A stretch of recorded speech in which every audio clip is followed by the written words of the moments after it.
Hi guys, I wanted to share something with you. So earlier today, I had a thought, a memory came up about something, and I started crying. So, we all have our own ways. It wasn't ugly crying, but I sat on my bed and was hugging my pillow and cried. And I don't know how long it is, I wasn't timing it. But as I was crying, all of a sudden I sat there and I thought, I think I glanced out the window and just saw that it looked pretty, nice outside. I saw the sun. And I thought, you know, this is what I teach. It's okay to cry. It's okay to have feelings and to still, go over memories, especially if you haven't processed them all the way. And that is how you heal. But anyway, so I got up and I went and I turned on the Saturday Night Fever soundtrack. And I started dancing in my kitchen. The next thing I know, I'm in Studio 54. I think that's what it was called. And I was dancing around and singing. And I was really enjoying it. And I thought, wow, how long's it been since I've really done this? And when they say dance like no one's watching or whatever, it's true. It felt so good. And then the next thing I know, I'm laughing because of misheard lyrics with some Bee Gees songs. I got hair on my back. I get high just by walking. All the different misheard lyrics that we hear of all the different songs. It was just, I wanted to share that with you because I talk all the time about, the belief clearing. That's what I do. If you don't know me, I'm Christine, founder, owner of Whispers of the Wounded Soul. I share my story. I wrote a book, Turning Wounds into Wisdom. I don't have it out because I didn't plan on coming on here. And then I have a Whispers of Healing, a companion journal. It's a shadow workbook for you to, go through your process, your demons and all of your traumas.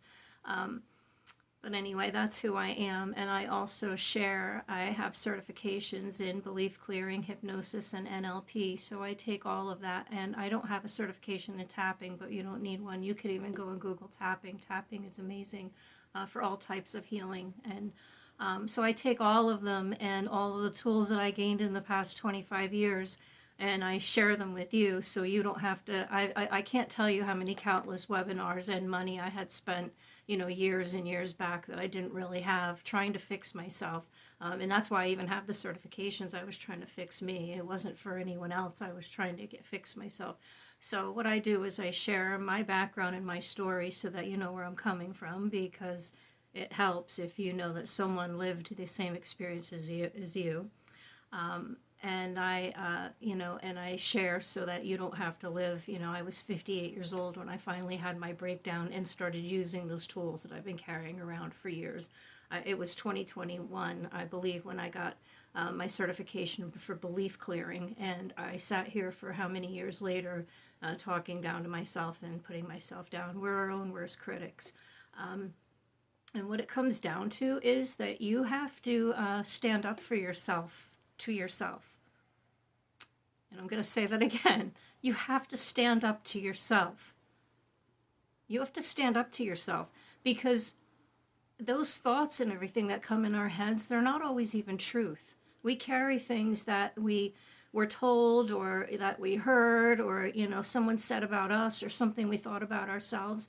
And we carry that wound with us, for some of us, for our entire lives, because other things compound on top of it and other things happen in life to what's the word I'm trying to think of? To confirm what you already believed about yourself. And again, it's not true. You're short. Okay, you might be short, but so what? You were born that way. You didn't choose it, and so what? So what? It's like almost like the sticks and stones will break my bones, but words can never hurt me. You can't allow your own thoughts to hurt you. You can't allow someone else's thoughts to hurt you.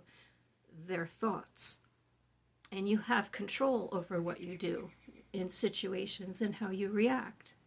So again, I had my moment. I cried, that's okay. But I didn't do what I used to do and sit there all day or lie in bed all day or cry the whole day. Or sometimes, we take it to the extreme, and depending on what our situation is, we might spend a week now depressed in bed because of a memory that came up, and now we just lost control. No, you didn't. You have control. You have control of your thoughts. Your subconscious mind runs 90 to 95% of your thoughts and your actions. It holds all of that. So 5% to 10% of your brain is your conscious brain, and that's the one that that has that wants to do this. You really have all the best intentions and the motivation to do something, to quit smoking, or to exercise more, or to not ponder a thought anymore. You're gonna stop doing this to yourself. You tell yourself, and you mean it, and you really mean it. But your subconscious remembers all the times that you failed. That's what it does. It's trying to protect you, but it's not helpful. So now your subconscious is going to say, hey, remember all those other times you tried to lose weight and you'd lose weight, but then you'd gain it back? Or, remember how hungry you were that day and then this or that happened? Those aren't truths. And even if some of them happened, the point is, how are they affecting you right now? How you're allowing it to affect you, because it can't. It's gone. It's past. Things that are gone can't affect you anymore. You're allowing it to affect you. And I sometimes I talk about tough love, and I've had a person one time say, well, you shouldn't be like that, because some people really can't. Some people, you can't tell someone that's depressed just to get out of bed. That's not really what I'm saying, but it is, because you're the only one that can get you out of bed.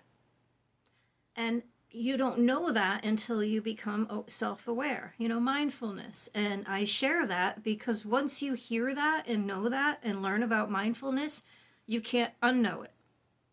So now when you're laying in bed and you're crying, and now it's been hours and hours, and you really should get up, you're going to remember, hey, that Whispers of the Wounded Soul lady, that crazy lady, the Christine, I remember she said that we just have to you have to force yourself, because you're the only one that can do it. You're not an infant. No one's going to pick you up and put you places. No one's going to save you. No one's going to come and fix it and make it better. It's not going to happen. And I was there, and that's why I say it this way, because a year ago, March of 2025, I was at the very bottom of my rope, and I share that on all my videos. And some of you that watch me might be sick of hearing it, but I have to share it because there's some that might not have seen any of the videos. This might be your first one. I was at the end of my rope. I was done trying. And there's many times, if you read my book, where I'm at the end of my rope, I can't do it anymore, but some little push inside me, and that's why Whispers of the Wounded Soul, I always had this little whisper that said, keep going. Let it be. And I talk about in my book too, the song Let It Be saved me as a little girl. When I was alone and in the dark and laying there and wanted, didn't have, all the things. I'm not going to go into all of it, but the song Let It Be came on my little radio, and this is back in the 70s. And I sat there, I was between 3 and 5 years old, and humming it and saying some of the words, and then I started picturing Mother Mary standing there with her arms out to me. Her and Jesus saved me. And whatever your religion is, that's fine too, because that's even changed for me. I was born and raised, Catholic, but I call myself a recovering Catholic because I've learned so much. And it's not that I have anything against the Bible or anything. What I have is against religion, because religion separates us from God, from Source, from everything. It separates us from ourselves. So that's a whole nother topic. But point being, once you have that awareness, it's you that has to stand up and face yourself and say, listen, no, we're not doing this, and start talking to yourself in a better way. Look in the mirror and tell yourself you love yourself. You're beautiful. You're handsome. You're successful. You're wonderful. You're sweet. You're compassionate. Whatever. But tell yourself you love yourself. And it sounds stupid. I had someone tell me that too many, many years ago. Do you tell yourself you love yourself and you're beautiful every day in the mirror? No. Okay. And then as I'm studying all of these things, neurolinguistics and, rewiring your brain and all the different things, that's what happens, that those repetitive thoughts that I was saying, we're taught and trained and hear all the time, we beat ourselves up with them. And what you can do, though, is retrain your brain and retrain the thoughts. So I talk a lot too. So say you're down and depressed, and it's not feasible to turn on the radio and dance around, or maybe for you it's putting on headphones with classical music and gardening. Whatever makes you feel good. It was my point about getting up and doing all that, and forgetting about why I was crying for that moment. And then what happens is when the moment's gone and that thought tries to come back up, that you have to tell yourself, no, we already cried. That's it. And if you're crying over loss, a loved one, a lot of us have lost a lot of people. It doesn't mean you don't care if you don't cry all day. And that's something too. I carried around guilt. Oh my God, it's been about a week and I didn't cry over so-and-so, that someone that might have just passed, because, after a while your subconscious takes over to try to protect you. And if you already are a trauma survivor, you go in fight, flight, or freeze anyway. So our brain kind of turns us off. Like we go numb. And if you've been there, you know what I mean.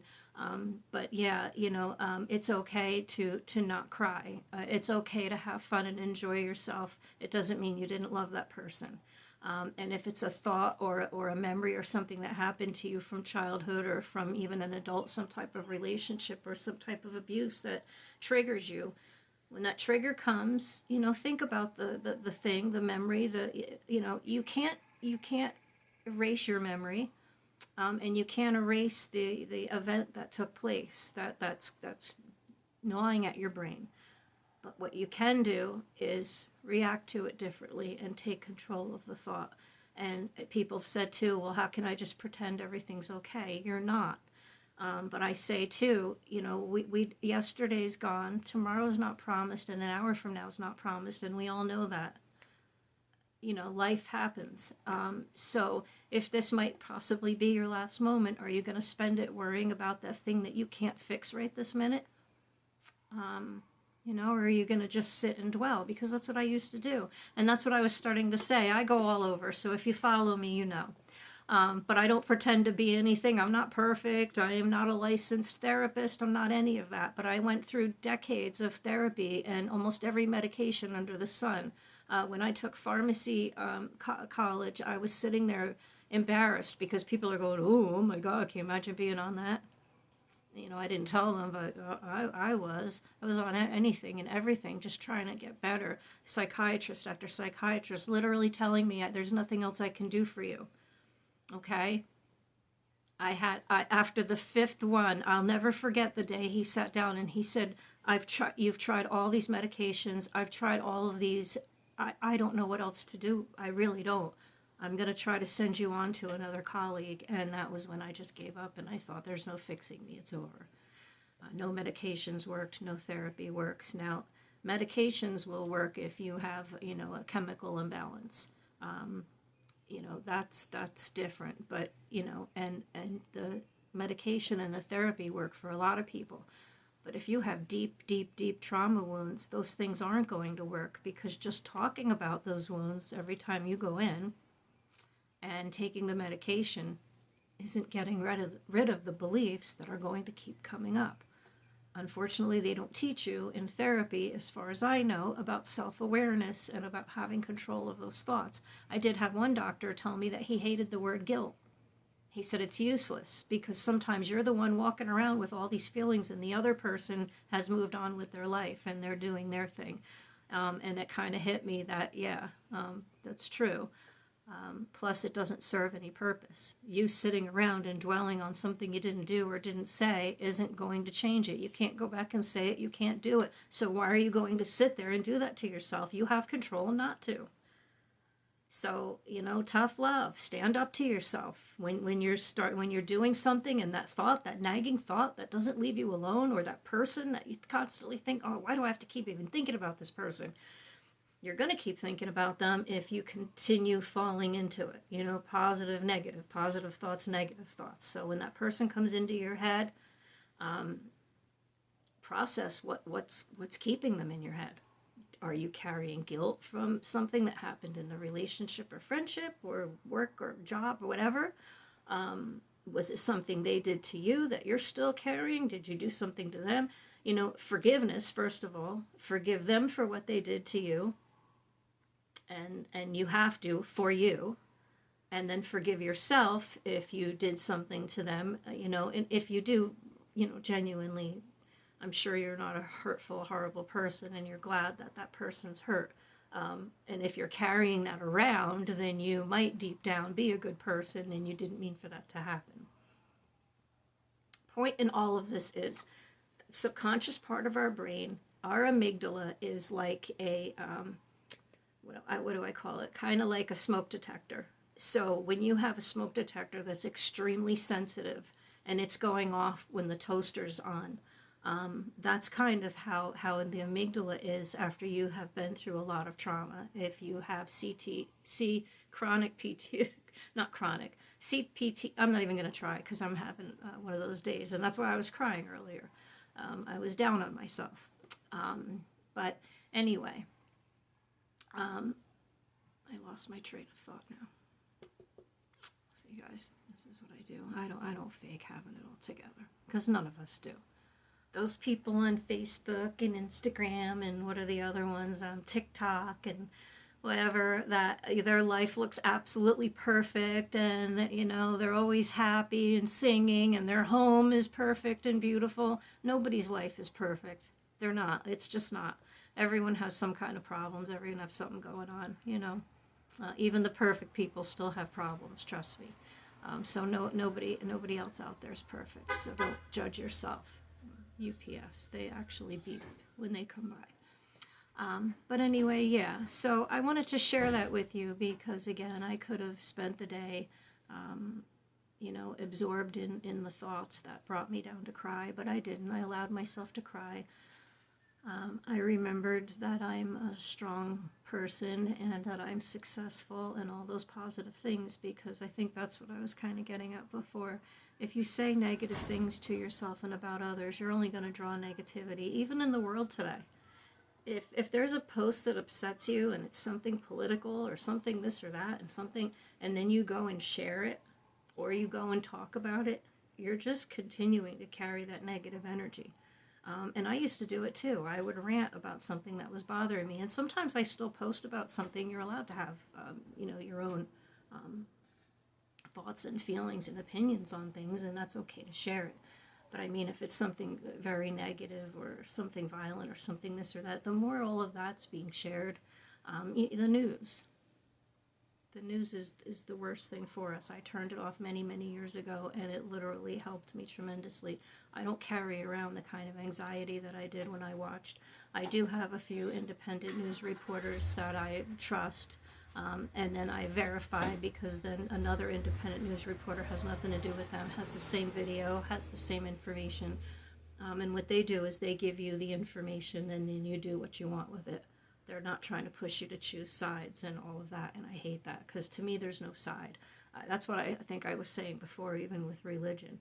The song by John Lennon, Imagine, those words have never resonated with me more ever in my entire life, because without the religion and without the politics and without the all of the belongings and all the possessions and all of the everything, there'd be no war, there'd be nothing to fight over. We would just be chilling, and I know the world, everything can't be perfect, but the point is too, the more peace you spread, the more happiness you spread.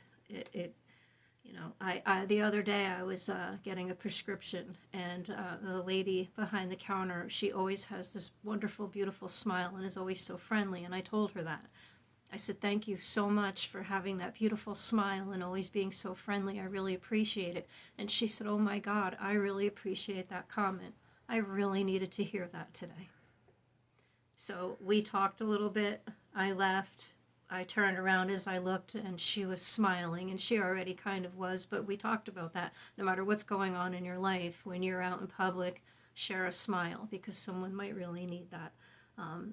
I've had people walk next to me and they might mumble and say something like in a grocery store, and the next thing I know, they're telling me their life story, because I was smiling and genuine with them, and they felt comfortable enough to talk to me. And then when we say, I even smile and say hi to people, and then you'll see them smile. And then if someone else sees them smile, so do you get it?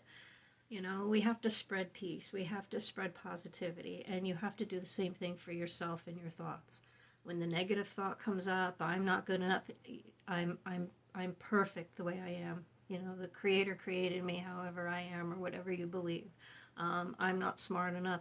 I'm smart. I'm successful. You have to repeat it, because that's what I think I was saying, and then I went off again. Those other things are embedded in your head and told to you over and over again, and that subconscious part of your brain is repeating that back to you all the time. That's where I say you have to take charge, reframe that thought. And again, I'm trying to hurry up and make this video not too long, so I'm kind of rushing through things, but that's why I do the belief clearing, the tapping, and all that. And I do it on a couple of my videos, and I'll do another one soon. But reach out to me. I have a page, a website called Ko-fi, K-O-F-I, and I have my sessions on there. If you want to work with me one-on-one, we can work via Zoom. And you don't have to tell me what's happening in your head. You just have to tell me how you're feeling. You know, an idea of what the thought is based on, so we can figure it out. I have a whole intake form with all the questions that I would need to know if I even think I can help you. You know, if I think we would make a good fit and we could work together. But the tools that I have are not even the hypnosis. You're not getting put under. I'm not one of those that's going to say I'm going to bring you back to childhood and I'm going to bring you into past lives. That's not the hypnosis that I do. Mine is all in belief clearing. You go into a stage just like you do is if you're watching a movie and you're zoned out, or driving in a car on a long trip or something and you start to zone out. I mean, I've done that before. I've passed my own house. That's where I would take you to. So you're still aware. But what we do is we just retrain those thoughts, and we affirm positive thoughts. And like I said, I have a couple different ways. And that's why I'm saying it works. That's why I share it. Because last year I was done. It's going to get better. Things get better. It's going to get better. Things will get easier. 58 years old? No, it's not. I'm done. I'm finished. But something pushed me to seclude myself, to start this deep journaling and shadow work and pulling things out and actually processing things that I was carrying with me and getting rid of the things that I've carried around in my head for years that don't serve me. Like I said, it all comes to awareness, and as those things come up, you deal with it one at a time. Hey, I've been carrying this around. This was someone else's problem. This was something that I've been dwelling on that happened to someone else. It's not mine to carry. You know, and stress kills. So the more things you carry and the more stressed out you are, the more impact you put on your organs and your nervous system and everything else. So, but anyway, I wanted to share that with you. You know, I'm going through it. I'm not completely healed, but it doesn't mean that I can't share with you what I know, because what I know works and it's proven out there. The science is out there.